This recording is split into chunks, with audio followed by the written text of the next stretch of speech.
Channel Ajay के physics. बच्चों हम स्टडी कर रहे हैं इलेक्ट्रोस्टैटिक और ये सीरीज का 5वां लेक्चर है आज का। होप कि आप जितने भी चीजें अब तक मैंने कराई हैं आपको समझ में आई होगी और आप उस वीडियो को प्रॉपर ऑर्डर में देख रहे होंगे, सोचने की कोशिश कर रहे होंगे, समझने की कोशिश कर रहे होंगे और आपको चीजें समझ में आई भी होंगी, एक्सपेक्ट करता हूँ। ठीक है, अगर इनकेस नहीं समझ में आई है तो you can ask me out at any time, comment कर सकते हो। ओके, ओपन बॉक्स खुला हुआ है। सो आते हैं अपने अगले लेक्चर पे, इलेक्ट्रोस्टैटिक लेक्चर 5 पे। इसके पहले तक हमने क्या क्या देखा है इस चैप्टर में वो आपको मैं ब्रीफ में बता दूं। क्या क्या देखा है हमने?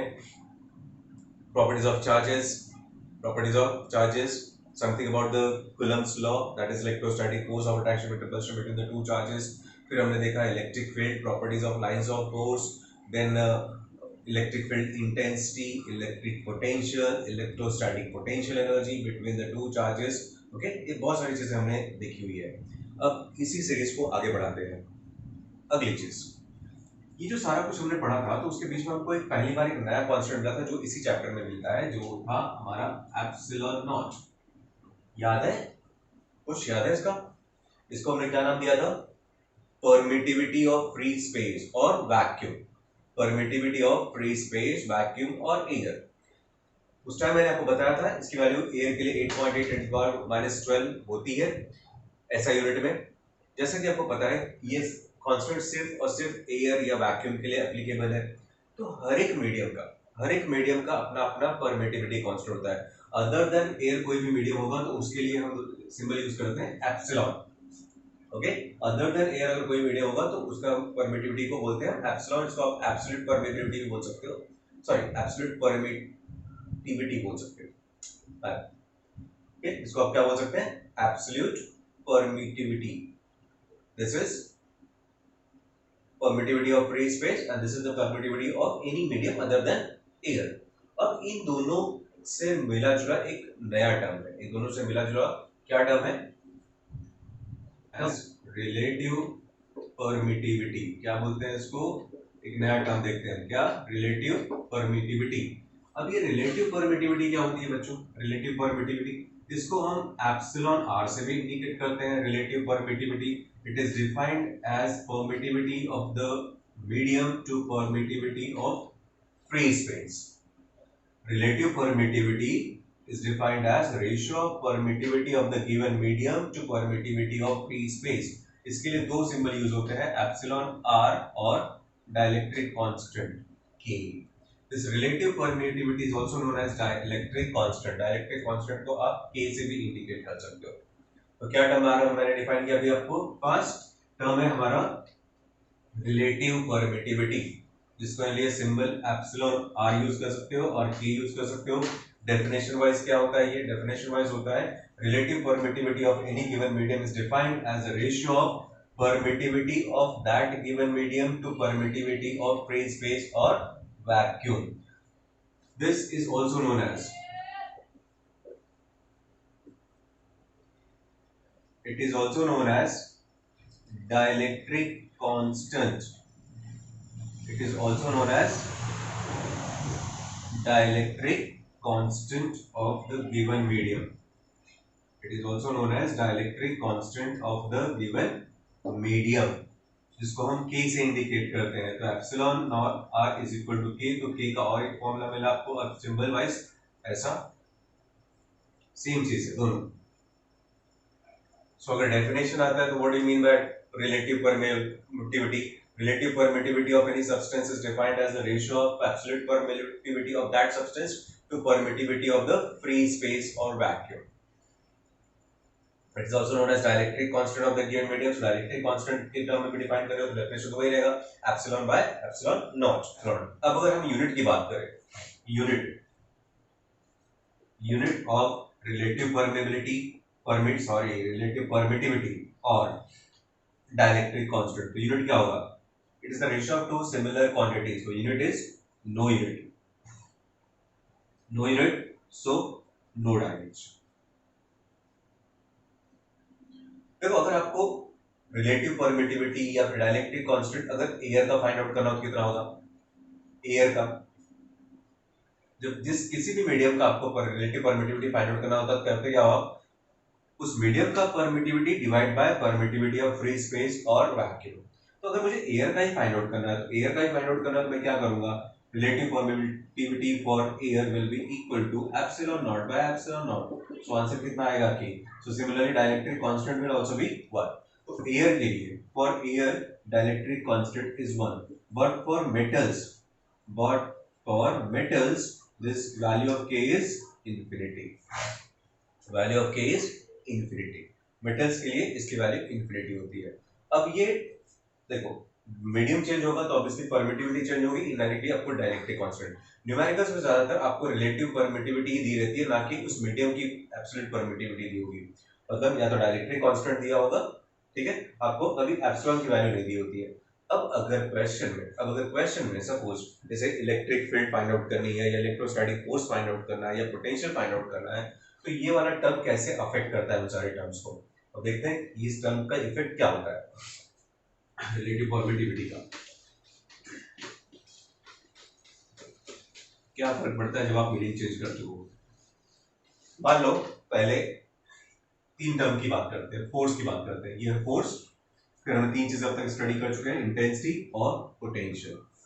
एयर, अगर मीडियम एयर है तो दो चार्जेस के बीच का जो फोर्स होता है वो क्या होता है, के 1/4 पाई एप्सिलॉन नॉट, पूरा डिटेल फॉर्म लिखते हैं, 1/4 pi epsilon not Q1 Q2 by R square, correct ना। अगर किसी एक सिंगल चार्ज की इंटेंसिटी है तो हम क्या फॉर्मूला लिखते हैं, 1/4 pi epsilon not Q1 by R square. अगर उसी का पोटेंशियल आप लिख रहे हो तो क्या होगा, 1/4 pi epsilon not Q1 by R distance, correct ना। ये सारे फॉर्मूले हम देख चुके हैं पोटेंशियल अगर निकाल रहे हो तो। बट सपोज अगर मैंने मीडियम चेंज कर दिया, ठीक है, पहले मीडियम था एयर, एनी अदर मीडियम, जब आपने कोई अदर मीडियम रखा, उस अदर मीडियम का डाइलेक्ट्रिक कांस्टेंट आपको दिया रहेगा, क्या दिया रहेगा, डाइलेक्ट्रिक कांस्टेंट। अगर उस मीडियम का डाइलेक्ट्रिक कांस्टेंट दिया है विच इज स्मॉल के, तो क्या फर्क पड़ेगा फॉर्मूले में, देखो यहाँ पे F इक्वल्स टू 1 बाय, जैसा कि हमको पता है डाइलेक्ट्रिक कांस्टेंट दिया है तो एप्सिलॉन नॉट घटाना पड़ेगा, उस मीडियम की परमिटिविटी रखनी पड़ेगी, उस मीडियम की परमिटिविटी रखनी पड़ेगी। और मीडियम की परमिटिविटी कैसे आप निकाल सकते हो, epsilon by epsilon not, k equals to epsilon by epsilon not. तो यहाँ से हम लोग एप्सिलॉन को एप्सिलॉन नॉट के तो लिख ही सकते हैं ना, करेक्ट। तो अब अगर ये सेकंड मीडियम के लिए आप एक्सप्रेशन लिखोगे तो हमारा फॉर्मूला बन जाएगा 1/4 pi epsilon Q1 Q2 by R square. Intensity का फॉर्मूला क्या बन जाएगा, 1/4 pi epsilon Q1 by R square. और उसी तरह से पोटेंशियल का फॉर्मूला बन जाता है 1/4 pi epsilon Q1 by R, ठीक है ना, ये बनता है। बट प्रॉब्लम क्या है कि हमको परमिटिविटी कभी दी ही नहीं रहती उस मीडियम की, दिया रहता है तो रिलेटिव परमिटिविटी दी होती है, या तो डाइलेक्ट्रिक कांस्टेंट जो कि एक ही टर्म है। तो अगर आपको के दिया है तो आप एप्सिलॉन को एप्सिलॉन नॉट के से रिप्लेस कर सकते हो ना। तो ये हमारा फॉर्मूला हम फिर से ऐसे लिख सकते हैं, epsilon not k Q1 Q2 by R square. Intensity 1/4 pi epsilon not k Q1 by R square. Potential 1/4 pi epsilon not Q1 by R, correct, epsilon not k. अब थोड़ा सा रीअरेंजमेंट देखो, ये है new force, force in medium, intensity in medium, potential in medium. ये पहला वाला formula हमारा एयर का है, ठीक है, force in air, intensity in air, potential in air. अब एक रीअरेंजमेंट देखो, अगर इसमें से मैं 1/k को बाहर निकाल लूं, 1/k को बाहर निकाल लूं, तो ब्रैकेट में क्या बचता है मेरे पास, 1/4 pi epsilon not Q1 Q2 by R square. यहाँ पे क्या बचता है, 1/k अगर मैं बाहर निकालता हूँ तो 1/4 pi epsilon not Q1 by R square. यहाँ पे क्या बचता है, 1/4 पाई एप्सिलॉन नॉट के बाहर निकालने के बाद it is Q1 by R। अब ये ब्रैकेट वाला पार्ट क्या है, 1/4 pi epsilon not Q1 Q2 by R square is nothing but force in air. तो मेरा force in the given medium क्या मिलेगा, force in air divide by dielectric constant of that medium. Similarly, intensity in that medium will be equal to intensity in air divided by dielectric constant of the medium, correct? Similarly, potential in that given medium will also be equal to potential in air divided by dielectric constant of the medium. समझ में आया? अगर आप किसी medium से एक इस air को किसी भी मीडियम से रिप्लेस करते हो तो ये सारे फर्क टर्म्स पे क्या फर्क पड़ रहा है, सब पे एक ही टाइप का फर्क पड़ रहा है। Force will decrease by k times, intensity will also decrease by k times, potential will also decrease by k times. अगर यही चीज मैं पोटेंशियल एनर्जी के लिए भी अप्लाई करूं फॉर्मूला, तो उसका भी फॉर्मूला पता है, k q1 q2 by r square, तो 1/4 pi epsilon वहां पे भी आता है। तो potential energy will also reduce by k times, reduce by k times. तो 1 by k टाइम्स यहाँ पे हो रहा है, F equals to air by k। तो अगर मान लो फॉर एग्जांपल न्यूमेरिकल पे अगर मैं बात करूं, तो दो चार्जेस के बीच में अब एक निष्कर्षण पे आ जाते हैं। ये समझ में आ रहा है सारी चीजें, फोर्स, इंटेंसिटी और पोटेंशियल, क्योंकि हम तीनों को मैंने एक साथ में बता दिया क्योंकि ये तीनों चीजें हम पढ़ चुके हैं। ये फॉर्मूला हमारा एयर के लिए है, एयर में ये सिचुएशन होती है, और अगर आपने मीडियम चेंज किया, कोई ऐसा मीडियम प्लेस किया जिसका डायरेक्ट्रिक कांस्टेंट k है, तो ये सारे टर्म्स पे इस तरह से फर्क पड़ता है। नया फोर्स 1 by k टाइम्स, नया इंटेंसिटी 1 by k टाइम्स, और पोटेंशियल भी 1 by k times. Okay, so 1 by k times increase होगा और k टाइम्स डिक्रीज होगा, ऐसा बोल सकते हो। तो दिस आर द रिलेशंस। अब एक छोटे से न्यूमेरिकल को भी देख लेते हैं इसी पे।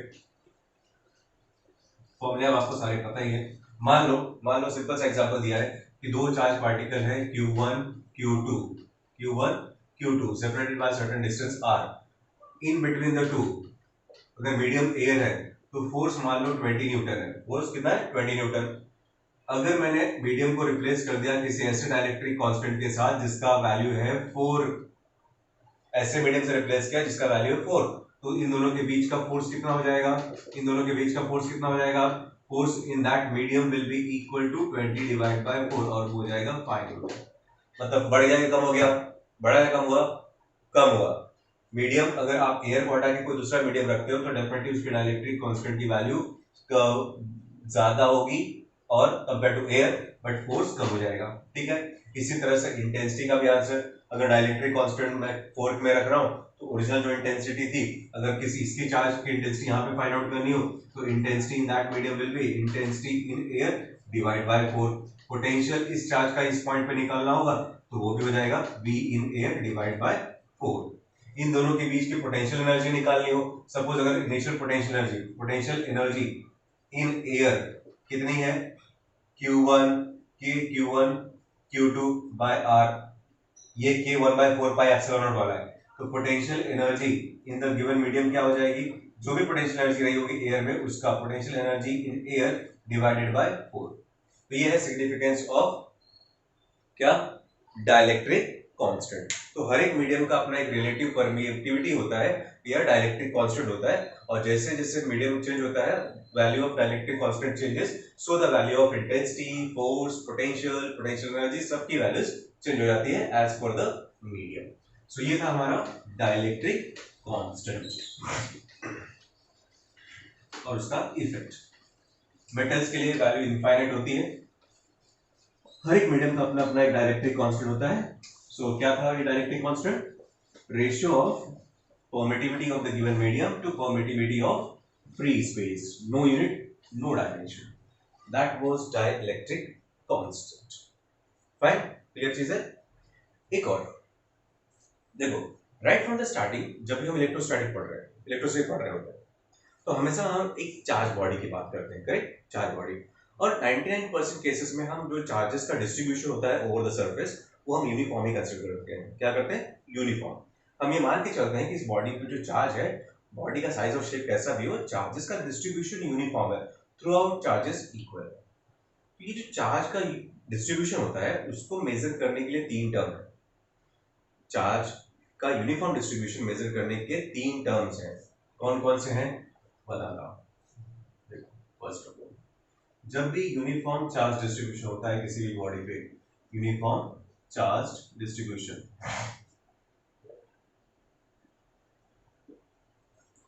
इसको हम तीन तरीके से मेजर करते हैं, या आप बोल सकते हो उससे रिलेटेड तीन टर्म है। पहला टर्म है लीनियर चार्ज डेंसिटी, जिसको हम लैम्डा से इंडिकेट करते हैं। अब ये वर्ड कब यूज होता है? लीनियर चार्ज डेंसिटी वर्ड कब यूज होता है? देखो बताता हूं। सपोज अगर एक स्ट्रेट वायर है जिसका लेंथ दिया है L, और इस पे चार्जेस का यूनिफॉर्म डिस्ट्रीब्यूशन है इसमें। Suppose total charge deposit on the surface is q, total charge deposit on the surface is q, तो जो लैम्डा है that is linear charge density is defined as charge deposited, this is defined as charge deposited per unit length. तो lambda equals to क्या आता है, q by l। Unit क्या होना चाहिए इस बच्चे का, यूनिट क्या होगा, यूनिट क्या होगा, कूलम पर मीटर। यूनिट पता है तो डायमेंशन भी निकाल सकते हो, बहुत इजी चीज है। ओके, बट अब ये पॉइंट इसका आता है कि इसका सिग्निफिकेंस क्या है, क्यों जरूरत पड़ती है हमको ये सब निकालने की। फालतू में टाइम पास करना है क्या, टाइम पास करने के लिए निकालते हैं हम लोग, नहीं ना, कुछ तो सीखना है ना, इसकी कुछ जरूरत पड़ती होगी। ये सिग्निफिकेंस क्या होता है, कभी कभी क्या होता है कि रॉड्स बहुत लंबे होते हैं, मतलब 100-200 मीटर का रॉड है या 100-200 किलोमीटर में दिया है लेंथ, तो क्या होता है कि अब पूरे रॉड का चार्ज हमको कैलकुलेट करना पड़ेगा, करेक्ट ना। तो उससे बेटर है क्या करते हैं हम उसका रेट निकाल लेते हैं। अगर हमको ये पता हो कि पर मीटर कितना चार्ज है किसी बॉडी पे, पर मीटर कितना चार्ज है किसी बॉडी पे, तो अब उस रॉड की लेंथ सपोज 1 किलोमीटर है, 2 किलोमीटर है, 10 किलोमीटर, 50 किलोमीटर है, कुछ भी हो, हम कैलकुलेट कर सकते हैं ना कि उस पूरे रॉड पे कितना चार्ज होगा। फॉर एग्जाम्पल मान लो मेरे पास एक रॉड है जिसका लीनियर चार्ज डेंसिटी दिया है 5 माइक्रोकूलम पर मीटर। एक वायर है मेरे पास जिसका चार्ज डेंसिटी दिया, लीनियर चार्ज डेंसिटी दिया 5 माइक्रोकूलम पर मीटर, और इस पूरे वायर की लेंथ है 100 मीटर की। तो आपसे पूछा जा सकता है कि how much is the total charge deposit on the surface, how much is the total charge deposit on the surface. अब ये कांसेप्ट यूज कर लो, lambda equals to q by l, तो यहां से क्या आएगा, q इक्वल्स टू चार्ज पर unit length multiply by the given length. ये क्या हो जाएगा 5 into 100, तो कितना आएगा answer 500 microcoulomb total charge, correct, 500 microcoulomb. तो ये उसका सिग्निफिकेंस होता है। तो अगर पर मीटर की वैल्यू हमको पता है तो हम एक लॉन्ग डिस्टेंस के वायर के लिए भी टोटल चार्ज का कैलकुलेशन कर सकते हैं। ये था पहला टर्म। सिमिलरली एक ऐसा ही मिलता जुलता और एक टर्म हम मेजर किया करते हैं। दूसरा टर्म क्या है, दूसरा टर्म जो है हमारा वो है surface charge density. Second is surface charge density. Surface charge density को हम सिग्मा से डिनोट करते हैं, किससे, सिग्मा से।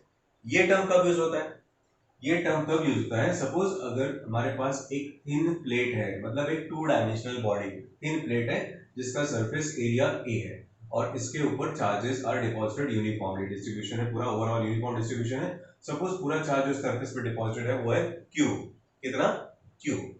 तो इसके चार्ज और उसके एरिया से रिलेटेड है ये टर्म, और surface charge density is defined as charge deposited per unit area, charge deposited per unit area. तो क्या आएगा formula, q by a, sigma is q by a। तो यूनिट क्या होना चाहिए, यूनिट होगा हमारा कूलम पर मीटर स्क्वायर।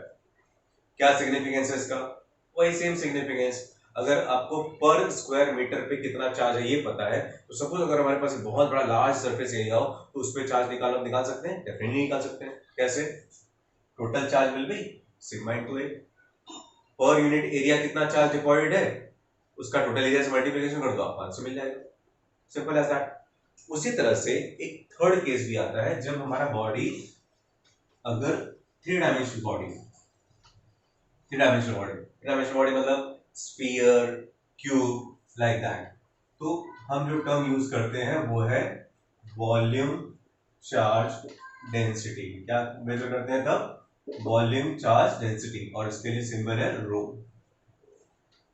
मान लो हमारे पास ऐसा एक क्यूबिकल बॉडी है या एक स्फेरिकल बॉडी है, इस पे ओवरऑल चार्जेस डिपॉजिटेड है पूरे सरफेस पे, यूनिफॉर्म डिस्ट्रीब्यूशन है चार्जेस का, यहाँ पे हर जगह चार्ज फैला हुआ है।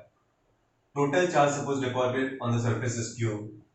3 डायमेंशनल बॉडी है तो डेफिनेटली हम उसका वॉल्यूम तो निकाल ही सकते हैं, let be with the volume. तो ये जो थर्ड टर्म होता है वॉल्यूम चार्ज डेंसिटी, ये क्या है, volume charge density is defined as charge deposited per unit volume, charge deposited per unit volume. तो फॉर्मूला क्या बनता है हमारा, q बाय v। बता दो फटाफट इसका यूनिट क्या होगा, coulomb per metre cube. Significance फिर वही यार, क्या बार बार बताना, सिग्निफिकेंस वही आएगा फिर से, क्या होगा, अगर आपको एक सपोज पर मीटर क्यूब एक सर्टन वॉल्यूम, अगर किसी भी बॉडी पे सपोज फॉर एग्जांपल वॉल्यूम है उसका 1 मीटर क्यूब का, चार्ज उस समय है उसके पास 10 माइक्रोकूलम। मान लो हमारे पास एक बहुत बड़ा क्यूब है जिसका वॉल्यूम है 30 मीटर क्यूब, तो उस पर कितना चार्ज डिपॉजिट होगा, उस पर टोटल चार्ज डिपॉजिट होगा जिसका charge density into volume, charge density into given volume. Charge density कितनी होगी पर यूनिट वॉल्यूम पे 10 microcoulomb, correct, 10 microcoulomb into given volume कितना 30, आंसर आ जाएगा हमारा 300 microcoulomb total. Simple as that. तो ये तीन टर्म है जो बहुत फ्रीक्वेंटली यूज होते हैं, आपको पता होना चाहिए इनका मतलब क्या होता है। जब भी हम यूनिफॉर्म चार्ज डिस्ट्रीब्यूशन की बात करते हैं तो जनरली हम यही मान के चलते हैं कि पूरे बॉडी पे जो चार्ज है वो यूनिफॉर्मली डिस्ट्रीब्यूटेड होता है, और यूनिफॉर्म डिस्ट्रीब्यूशन है तो ये टर्म्स आपको बार बार यूज होंगे, linear charge density, surface charge density और वॉल्यूम चार्ज डेंसिटी। क्या क्या? Linear charge density, surface charge density, volume charge density, charge पर यूनिट लेंथ, चार्ज पर यूनिट एरिया, चार्ज पर यूनिट वॉल्यूम। फाइन, ये है यूनिफॉर्म डिस्ट्रीब्यूशन ऑफ चार्जेस।